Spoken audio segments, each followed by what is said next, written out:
En tant que créateur, vous vous demandez probablement comment YouTube choisit les vidéos à promouvoir, quel impact une icône jaune a sur le potentiel de visibilité des vidéos, quelle est l'importance des tags, etc. Cette vidéo va vous fournir des réponses, des informations sur le système de recherche et de découverte de YouTube, et des conseils sur le potentiel de visibilité des vidéos. C'est parti! D'abord, comment YouTube choisit-il les vidéos à promouvoir? Que ce soit sur la page d'accueil YouTube, dans la recherche ou dans les suggestions, le système de recommandation de YouTube trouve des vidéos pour les spectateurs et non des spectateurs pour les vidéos. Les vidéos ne sont pas écartées, ni promues par l'algorithme, mais sélectionnées pour chaque utilisateur qui accède à YouTube. Le système de recherche et de découverte vise à présenter à chaque spectateur des vidéos qu'il pourrait vouloir regarder et apprécier. Les recommandations diffèrent donc pour chaque spectateur. Les vidéos sont classées selon des centaines d'indicateurs appartenant à deux grandes catégories. La pertinence pour le spectateur et les performances des vidéos. La pertinence repose sur des indicateurs liés aux préférences de l'utilisateur, comme les vidéos qu'il choisit de regarder, les vidéos qu'il ignore, les vidéos qu'il rejette, sa fréquence de visionnage d'une chaîne ou de vidéos sur un sujet donné, et plus encore. Les performances des vidéos sont également prises en compte, à savoir l'intérêt des spectateurs pour le contenu quand il leur a été proposé. Par exemple, les spectateurs choisissent-ils de regarder la vidéo, de l'ignorer ou de cliquer sur « Pas intéressé ». S'ils la regardent, quelle est la durée de visionnage et quel est le pourcentage de vidéos regardées? Notre système utilise ici la durée moyenne de visionnage et le pourcentage moyen de visionnage pour élaborer le classement. Enfin, le spectateur a-t-il apprécié la vidéo? Divers indicateurs servent à mesurer la satisfaction, comme les enquêtes utilisateurs et les j'aime. Cela permet à nos systèmes de proposer à chaque spectateur l'ensemble de vidéos le plus pertinent possible.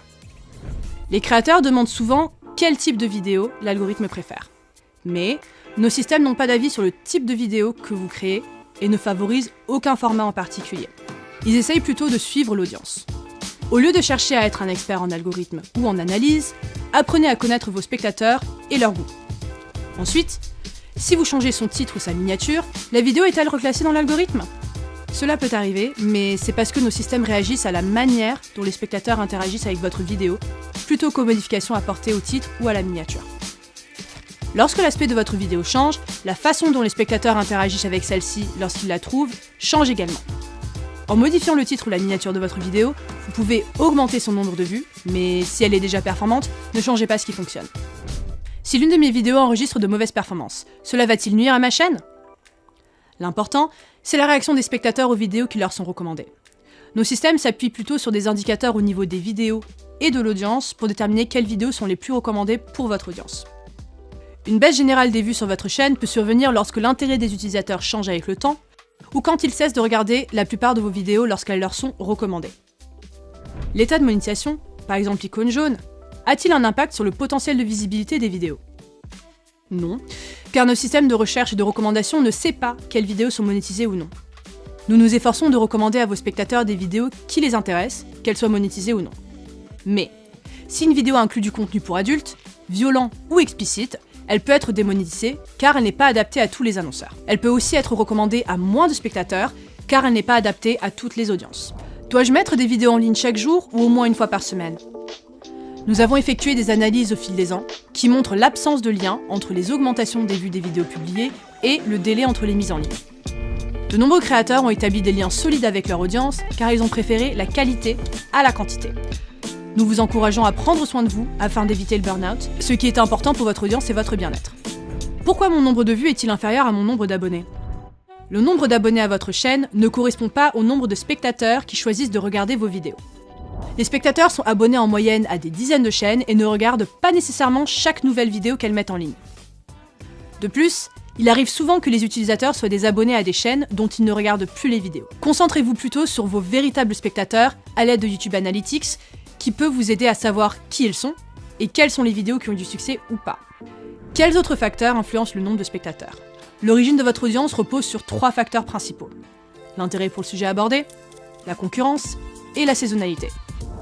L'intérêt pour le sujet abordé est le nombre de personnes dans le monde qui s'intéressent à un sujet et regardent des vidéos associées. Certains sujets suscitent plus d'intérêt que d'autres, et cet intérêt peut varier dans le temps, car certains sujets gagnent ou perdent en popularité. Google Trends est un outil qui permet de voir l'évolution des centres d'intérêt dans le monde au fil du temps. Vous pouvez même filtrer par intérêt pour cette recherche sur YouTube. Il vous suffit d'accéder à trends.google.com. Ensuite, la concurrence. Les systèmes YouTube doivent trier et classer toutes les vidéos qu'un spectateur pourrait être le plus enclin à regarder. Même si votre vidéo affiche de bonnes performances et métriques, vous pouvez générer moins d'impressions si des vidéos d'autres chaînes ou créateurs ont encore plus de succès. Pour finir, la saisonnalité. Le trafic sur YouTube peut varier en fonction des périodes de l'année.